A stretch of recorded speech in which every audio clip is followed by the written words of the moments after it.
Edexcel, June 2021, paper 2. Let's get right on with it and get started with this paper and of course get started with section A. Let's go straight to the first question. Which of the following is a withdrawal from the circular flow of income? Very easy, very simple content knowledge question. Let's quickly just review this. So what are the three withdrawals? The way I teach students this is SIT, so that is savings, imports, and taxes. Then what is an opposite of a withdrawal? That is of course an injection. What are the three injections? That of course will be GICs, that is government spending, investment, and finally exports.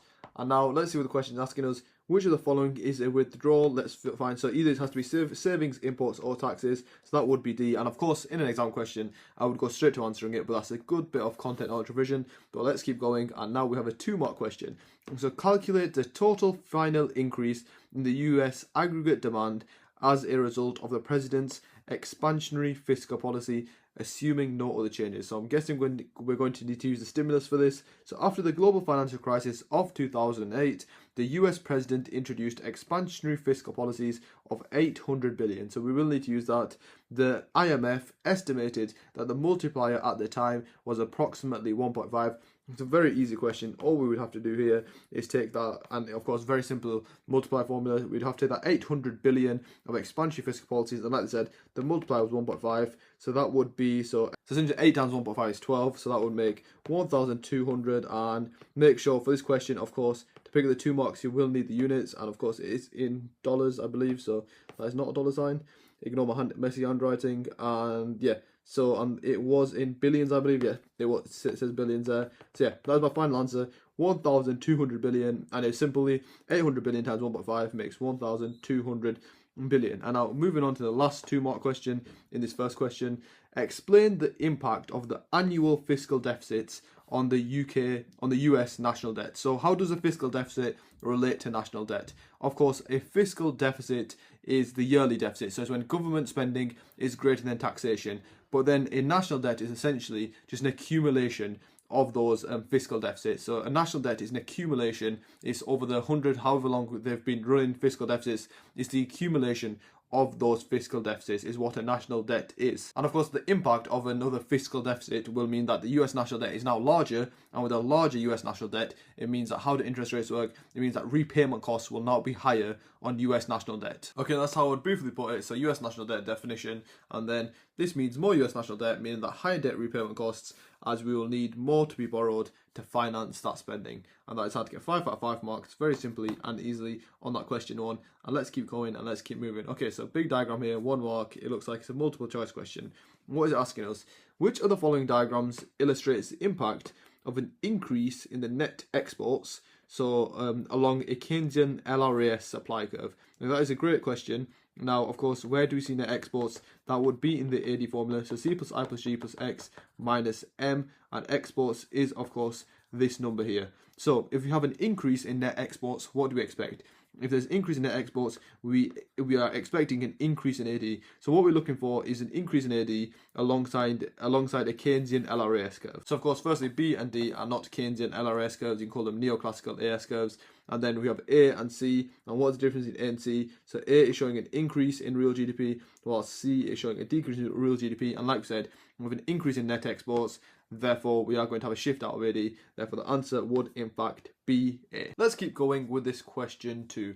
So we have a 2-marker. So using the classical long run aggregate supply curve, explain what will happen in the long run to real output if aggregate demand increases. And let's quickly just show that on a diagram. So of course it's talking about the classical long run aggregate supply curve. So what would happen if we have an increase in AD essentially, and we can show this very clearly on a diagram now. Of course our x-axis is real GDP, and if you look at what's happening to real GDP, it's of course staying exactly the same. And why is that? Very simple theory you should learn very early on in year 12 is that in the long run, neoclassical economists believe that the economy will be at full employment. So to put it really simply, no change in real GDP, or the question specifically states real output. You can put /real output, And again, it's an explain question here, so you will have one mark for a chain of analysis. So I'm just going to give the explanation, so the reason behind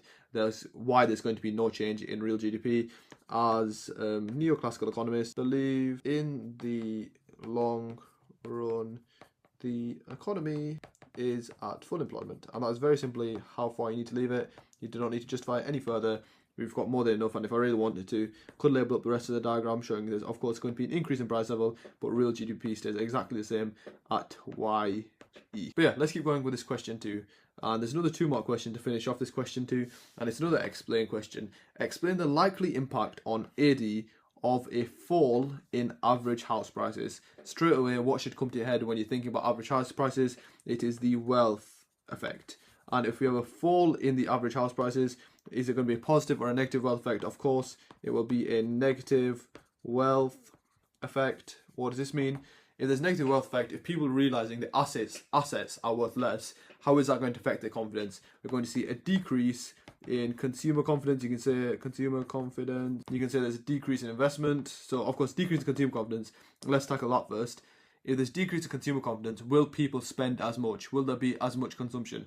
Of course no. So decrease in consumer confidence, thus leading to decreased consumption. And why does that matter? As consumption is a component of AD, which therefore would cause AD to shift in. Very simply and very easy, I had to get 5 out of 5 marks there with the question 2, and let's keep going. So now we have a graph / a diagram. Let's see, the question is asking us, which of the following has been the overall change in the British pound to the US dollar exchange rate from the 1st of January 2018 to the 1st of January of 2019. So we have 1st January 2018, 1st of January in 2019. What does it actually show us? The value of pounds in terms of dollars. And the options we have here are appreciation, depreciation, devaluation and revaluation. Now first things first, just by looking at the options, we know both the US dollar and the pound are floating exchange rates, therefore they cannot be C or D, so it must either be an appreciation or a depreciation. So let's have a look at this. So we have this point here to this point there. So what's happening? The exchange rate is of course going down, therefore what do we call that? That would in fact be a depreciation, thus the answer is B. Now let's keep going with this question 3. It is a 4-mark question now, an explain question. So explain the likely impact of the change in exchange rate of the pound. So of course we had a depreciation of the pound shown in the graph from the 1st of January to the 1st of January 2019 on the UK current account of the balance of payments. So of course, like I said, there's a depreciation of the exchange rate. So now what is the usual acronym we use? So we use we usually use SPICY for these scenarios. So stronger pound, imports cheaper, exports expensive. But let's just flip that around. So weaker pound, imports are now more expensive and exports are cheaper. Now what does this mean for the UK current account? Imports are more expensive. Thus consumers, if you think about the law of demand, if things are more expensive, they will demand less. Therefore quantity demanded of imports decreases, therefore the import expenditure decreases. Let's think about the flip side, exports. Exports are cheaper, therefore if exports are cheaper, we say on global markets they are more competitive, thus increase in export revenue. And overall we have a decrease in imports, so decrease in import expenditure, an increase in export revenue. How is that going to affect the current account? It will reduce the UK's current deficit of the current account, or you could say it will improve the UK's current account. And just before I start writing, of course, if you've watched the past paper videos, if you've watched like the question breakdown videos, you will know in these 4-mark questions you have 1 mark for application, so you will have to quote the extract to make sure you pick up all 4 marks here. So I've just written that up essentially exactly how I told you to answer it. To depreciation of the pound, then given the example, embedded that example in, and what did that lead to? It led to imports being more relatively costly, thus reducing import expenditure. Also, exports are relatively cheaper, thus more competitive, leading to an increase in export revenue. And that is more than enough to get 4 out of 4 marks on this question, and that's how to get 5 out of 5 marks on this question 3. And let's keep going until this question 4. So explain one likely impact of this project on the aggregate supply in the UK. So let's quickly answer this question. Of course, classic HS2 question. What effect will HS2 have on aggregate supply? It's a very simple question. So let's just get started with the diagram, price level and real GDP. So of course, if we spend on HS2, if we pursue HS2, which of course the east leg, which is Leeds, got cancelled. This is why these business owners are trying to push it forward. So let's have a read of what the stimulus is saying. a number of business groups have signed an open letter to the UK government asking it to commit to the full HS2 rail link. This will connect London to the northern cities of Manchester, Leeds, cost 56 billion and reduce journey times by 50%. It's currently 2025 and that east leg, the Leeds leg, has been cancelled, so I don't think HS2 is coming back. But let's get on with answering this question. So what is the impact of HS2? And of course, it's a 4-mark question. Be very relevant here to show it on a diagram. So at price level, we have real GDP. Investing into HS2, how is it going to affect our aggregate supply? It would, of course, cause our aggregate supply to shift outwards. Why? Since our economy will become more productive. Why is that? Why is the economy becoming more productive? As for example, there's several different reasons. For example, if you're delivering something like cargo, something like deliveries, those deliveries will now be faster since our train line, our trains are faster. Or something like workers can get to work faster, therefore they're also more productive. So, and of course it's a 4-mark question. There'll be a 1 mark for application, so I would probably quote something like this: it would reduce journey times by as much as 50%. So it's a great bit to add into there. Let's just finish off the diagram here. So YE to Y1. So of course we have an increase in real GDP, and we also have a bit of disinflation, you could also say. Probably not the most relevant, but let's get this into words. So how would I put that into words? So the likely impact of basically HS2 on aggregate supply is going to increase aggregate supply. I've said where it is, from LRS to LRS1. And why is that? As HS2 will increase productivity of the UK economy, then quoted the extract from the stimulus, reduce journey times by 50%. What does this mean? It means, for example, for firms, deliveries, cargo will travel faster, meaning lower cost for firms. Workers will have a reduced commute to work, thus overall increase in productivity. And very easy for our 4 marks there on this question. And let's keep going and let's move to this last 1 mark question. Let's move on to this last multiple choice question. So government spending on HS2 is an example of which of the following? A is automatic stabilizers.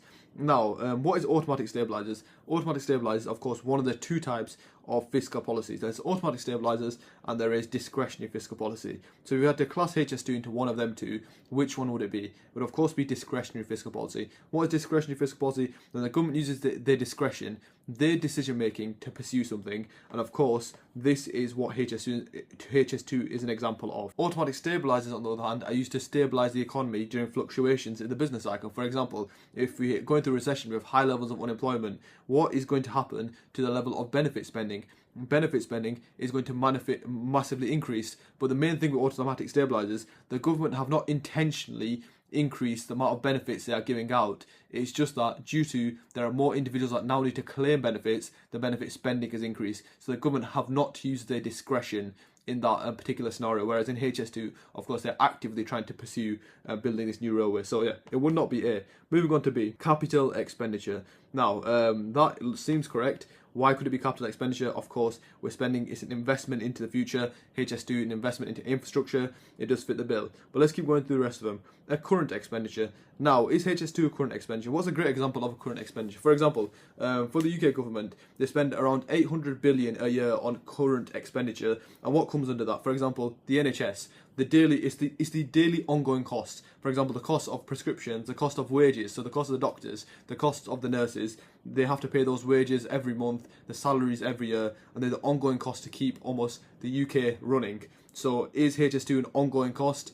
Not really. Once HS2 is completed, of course, it is a capital cost. So yeah, it would not be a current expenditure. Like I said, every year in the UK we spend around 800 billion on current expenditure and around 90 billion on capital expenditure, but of course does vary year on year. But current expenditure, around 30% of that is made up by the NHS itself. A lot is also, I think about 35% is made up by pensions. But of course, it does make quite a lot of sense. But let's move on to the last option, which is transfer payments. Of course, this is not transfer payments. Therefore, yes, the answer would be B. And that is how to finish this question 4. And I get 5 out of 5 marks on question 4. Well, let's keep going for the last question, which is question 5. Again, we have a bar chart here. And let's have a read of this multiple choice question. Which of the following may be deduced? Okay, let's have a look at the diagram. So the graph is telling us GDP at PPP, so at purchasing power parities of Germany and France, nominal trillions of US dollars between 2010 and 2017. Okay, so I know now what the graph is telling us. So let's have a read of the options. So A, France's rate of inflation. Okay, that springs a flag in my head straight away, since of course the graph was talking about purchasing power parities, but let's have a read of it. France's rate of inflation was lower than Germany's in 2017, but again, like I said, it's talking about GDP at purchasing power parities. That, of course, has nothing to do with the rate of inflation. Well, it doesn't show the inflation rate, therefore it could not be deduced from this graph. Let's look at B. Germany's GDP is smaller than France's in every year shown. Okay, let's have a look at that. So Germany's GDP being smaller. So in 2010, Germany's GDP is larger.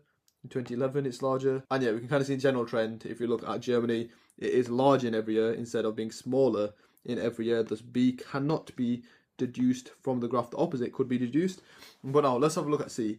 In every year that France's GDP fell compared to the previous year, Germany's GDP did too. Okay, so let's try to find the year that France's GDP fell first. So it is increasing here. Okay, so we have a decrease here. So from 2011 to 2012, France's GDP fell. And the question is saying Germany's GDP did too. That holds correct for 2011 to 2012. Let's keep going. Okay, in 2014, 2015, France's GDP fell, but so did Germany, so yeah, that is still correct. And yeah, that are the only 2 years where France's GDP fell, and it is correct. So therefore, the answer for this graph would be C, but let's have a look at that last option. The GDP of both France and Germany fell between 2015 and 2016. Let's have a look at that. So the GDP of Germany increased, and the GDP of France increased. Therefore, the opposite could be deduced. But yeah, that is how to get 1 mark on that question. And let's keep going. Calculate the percentage change in Germany's nominal GDP from 2016 to 2017. 2 marks there. So let's just find Germany's GDP in 2016, which is 3.5 trillion. And then in 2017, it's 3.69. So of course, what would the formula be? It'd be 3.69, take away 3.5, divide by the original, which is of course 3.5, times that by 100, which would give you the percentage change, and need to find my calculator. And that would get you 5.4 recurring, which is of course the percentage change, so 5.4%, which would be more than enough to get those 2 marks. And let's keep going to this last question in section A, 2-mark question. Explain one reason, and it's an explain question, why purchasing power parities are used. So of course, very simple content knowledge. The reason why we use purchasing power parities, it allows comparison, since nominal GDP figures are not very accurate. For example, the nominal GDP of Zimbabwe could be 70 trillion, but due to Zimbabwe's currency being extremely weak, that 70 trillion might only be worth 3 US cars, for example. It might be worth £60,000 in the UK, whereas even though nominally it sounds very high, because 70 trillion sounds like a lot of money. So the reason why we do use purchasing power parities, to increase the accuracy of comparing basically statistics, data like GDPs between different countries. And how do we calculate PPPs? Of course, just like very similar to CPI, you take a basket of goods, but a basket of similar goods and services, and most importantly, the price of a basket of goods of similar goods and services between 2 countries, or between how many countries we are looking to compare. So let's put that into words for 2 marks. Okay, so I've just quickly put that into words. It's more accurate comparison of GDPs, data, stats between countries is calculated by taking the price of a basket of goods of similar goods or services. And that's a perfect section A done by youdoecon.com. And let's keep going to the next section, which of course is section B.